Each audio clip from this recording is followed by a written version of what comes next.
Hello everyone, this is Vivek and welcome back to our channel. Hope करता हूँ कि आप सभी की ट्रेडिंग काफ़ी अच्छी चल रही होगी और अगर ठीक नहीं भी चल रही है तो कोई बात नहीं, ये वीडियो देखने के बाद वो भी ठीक हो जाएगी, क्योंकि आज आप लोगों के लिए एक ऐसी स्ट्रेटेजी लेकर आया हूँ। आप चाहे तो उसे निफ्टी, बैंक निफ्टी, फिन निफ्टी या फिर सेंसेक्स या फिर आप उसे स्टॉक पर भी यूज़ करना चाहे तो आप यूज़ कर सकते हैं, क्योंकि ये हर सेगमेंट में काम करती है। स्ट्रेटेजी की एक्यूरेसी भी काफ़ी अच्छी है, लगभग 10 में से 7 ट्रेड आपके हमेशा पॉजिटिव ही जाएंगे। आज हम लोग बात करने वाले हैं चार्ट पर बनने वाले रिवर्सल कैंडल का। वैसे तो काफ़ी सारी रिवर्सल कैंडल होती है, बट एक कैंडल ऐसी है जो मार्केट का पूरा ट्रेंड ही चेंज कर देती है और उस कैंडल का नाम है डोजी। चार्ट पर कुछ लेवल्स ऐसे होते हैं जहां पर अगर डोजी बन जाए तो वहां से मार्केट के रिवर्सल होने के चांसेस लगभग 90% हो जाते हैं।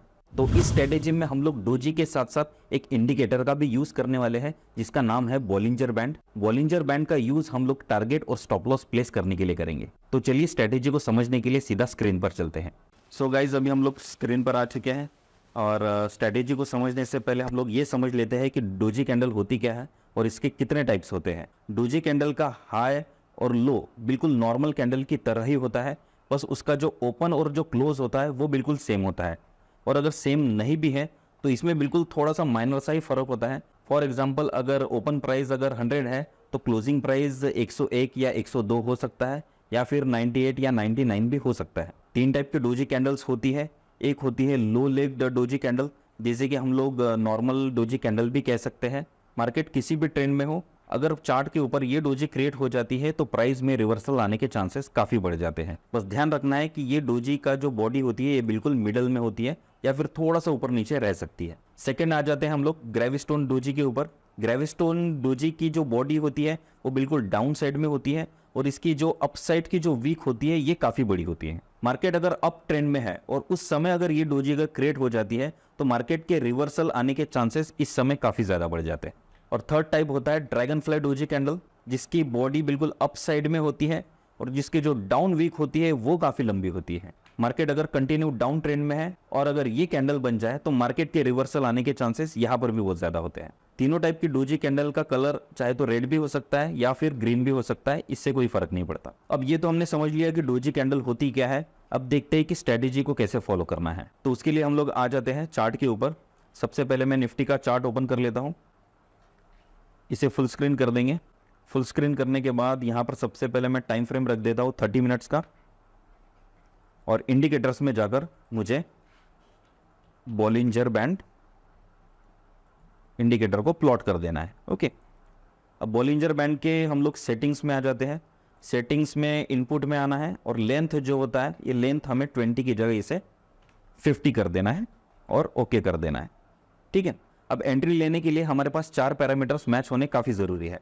पहला, डोजी का बॉलिंजर बैंड के अपर बैंड के ऊपर या फिर लोअर बैंड के ऊपर बनना काफी जरूरी है। अगर बीच में कहीं डोजी अगर क्रिएट होती है तो हम लोग एंट्री नहीं लेंगे। सेकेंड रूल, बाइंग साइड में एंट्री लेने के लिए बॉलिंजर बैंड के लोअर बैंड के एरिया में नॉर्मल डोजी या फिर ड्रैगन फ्लाई डोजी बनना जरूरी है। अगर यहाँ पर ग्रेविस्टोन डोजी अगर बन जाती है तब हम लोग बाइंग साइड में एंट्री नहीं लेंगे। ओके, वैसे ही सेलिंग साइड में एंट्री लेने के लिए बॉलिंजर बैंड के अपर बैंड के एरिया में नॉर्मल डोजी या फिर ग्रेविस्टोन डोजी का बनना जरूरी है।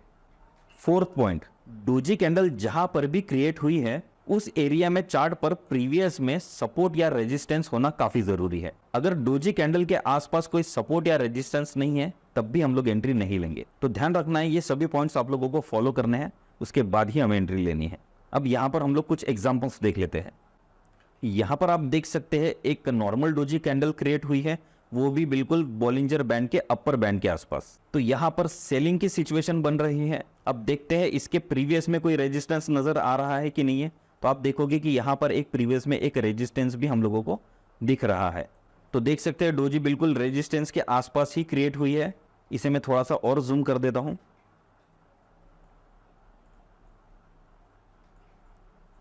ये देखिए, ये हमारी डोजी कैंडल है और यहाँ पर हमारा प्रीवियस एक रेजिस्टेंस है। तो यहाँ पर हमारे सभी पैरामीटर्स मैच हो रहे हैं। तो जैसे ही डोजी अपना क्लोजिंग दे दे, इस क्लोजिंग के ऊपर हमें एंट्री लेनी है और स्टॉप लॉस हमें रखना है प्रीवियस रेजिस्टेंस के या फिर डोजी के 20 पॉइंट ऊपर। मतलब अगर रेजिस्टेंस डोजी के ऊपर है तो रेजिस्टेंस के 20 पॉइंट ऊपर स्टॉप लॉस रखना है और अगर डोजी रेजिस्टेंस के ऊपर है तो डोजी के 20 पॉइंट ऊपर हम लोग स्टॉप लॉस रखेंगे। तो यहाँ पर हमें क्या नजर आ रहा है कि रेजिस्टेंस डोजी के ऊपर है, तो हम लोग क्या करेंगे, हमारा जो स्टॉप लॉस रहेगा, यहाँ पर मैं सबसे पहले एक शॉर्ट पोजीशन क्रिएट कर देता हूँ। यहाँ पर सभी ड्राइंग्स को मैं डिलीट कर देता हूँ। देखिए ये हमारी डोजी कैंडल है, इसके क्लोजिंग के आसपास हम लोग एंट्री लेते हैं और स्टॉप लॉस हम लोग कहाँ पर लेंगे, यहाँ पर मैं एक लाइन ड्रॉ कर देता हूँ। ये हमारा रेजिस्टेंस है, इस रेजिस्टेंस के बिल्कुल 20 पॉइंट ऊपर हम लोगों को अपना स्टॉप लॉस प्लेस करना है। तो लगभग यहाँ पर आएगा वो इस एरिया के आसपास। ओके, और अब हमारा टारगेट क्या रहेगा, टारगेट हमारा रहेगा जो बॉलिंजर बैंड है, उस बॉलिंजर बैंड का जो लोअर बैंड है वहां पर हम लोगों को अपना टारगेट प्लेस करना है। ठीक है, तो एग्जैक्टली हमारा टारगेट कहां पर हिट हुआ था, आप देख सकते हैं कुछ इस एरिया के आसपास। ओके, 50 पॉइंट्स का स्टॉप लॉस था और लगभग 400 पॉइंट्स के आसपास हमारा टारगेट हिट हुआ है। अब ये तो हो गया नॉर्मल डोजी का एग्जांपल। अभी हम लोग ग्रेविस्टोन डोजी का एक एग्जांपल देख लेते हैं। अब यहाँ पर आप देख सकते हैं ग्रेविस्टोन डोजी क्रिएट हुई है।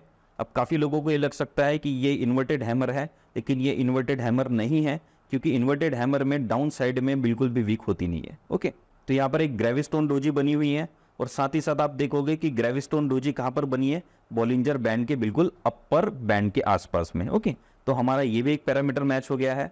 तो यहाँ पर हम लोग एक सेलिंग की पोजीशन वापस से बना सकते हैं। यहाँ पर मैं ड्राइंग्स को डिलीट कर देता हूँ, यहाँ पर फिर से एक शॉर्ट पोजीशन में क्रिएट कर देता हूँ कैंडल की क्लोजिंग पर। और हमारा रेजिस्टेंस, प्रीवियस में हमें कौन सा रेजिस्टेंस नजर आ रहा है, ये रेजिस्टेंस। ठीक है, तो ये रेजिस्टेंस के 20 पॉइंट ऊपर हम लोग लगभग अपना स्टॉप लॉस प्लेस कर देंगे। कुछ इस एरिया के आसपास हमारा स्टॉप लॉस रहेगा और हमारा टारगेट रहेगा लगभग इस एरिया के आसपास। ओके, तो यहाँ पर भी आप देख सकते हैं सिर्फ 30 पॉइंट्स का स्टॉप लॉस था और कुछ 185 पॉइंट्स का हम लोगों को टारगेट मिला है। तो चलिए अभी एक ड्रैगन फ्लाई डोजी का भी एक एग्जांपल देख लेते हैं। तो यहाँ पर आप देख सकते हैं कि एक ड्रैगन फ्लाई डोजी क्रिएट हुई है और ये भी लगभग बॉलिंजर बैंड के लोअर बैंड के आसपास क्रिएट हुई है। तो यहाँ पर भी हमारे सभी पैरामीटर्स मैच हो रहे हैं। अब देख लेते हैं कि इसके प्रीवियस में कोई हमें सपोर्ट नज़र आ रहा है क्या। तो आप देख सकते हो कि यहाँ पर हमें सपोर्ट भी नज़र आ रहा है। तो एग्जैक्टली सपोर्ट के आसपास आकर ड्रैगन फ्लाई डोजी क्रिएट हुई है। तब हमें यहाँ पर एंट्री कहाँ लेनी है, यहाँ पर मैं एक लॉन्ग पोजीशन क्रिएट कर देता हूँ। तो क्लोजिंग हमारी कहाँ पर है, कुछ इस एरिया में, इस एरिया में हम लोग एंट्री ले लेंगे। स्टॉप लॉस रहेगा हमारे सपोर्ट के 20 पॉइंट नीचे, लगभग इस एरिया में। टारगेट हमारा रहेगा बॉलिंजर बैंड का अपर लेवल। ओके, तो यहाँ पर भी आप देखिए लगभग 70 पॉइंट्स का स्टॉप लॉस था और 195 पॉइंट्स का हम लोगों को टारगेट मिला है। तो आप देख सकते हैं कि स्ट्रेटेजी का रिस्क रिवॉर्ड रेशो भी काफ़ी अच्छा है, इस स्ट्रेटेजी की एक्यूरेसी भी काफ़ी अच्छी है और मैंने आपको तीनों कैंडल्स के एक एक एग्जांपल्स भी दिखा दिए हैं। बस इस स्ट्रेटेजी की एक ही शर्त है, आपको सभी रूल्स को बड़ी स्ट्रिक्टली तरीके से फॉलो करने हैं। सो गाइज, होप करता हूँ कि आपको ये स्ट्रेटेजी और वीडियो दोनों पसंद आए होंगे। तो चलिए नेक्स्ट टाइम फिर से एक बार मिलते हैं कुछ इसी तरह की स्ट्रेटेजीज के साथ। तब तक के लिए take care and have a nice day.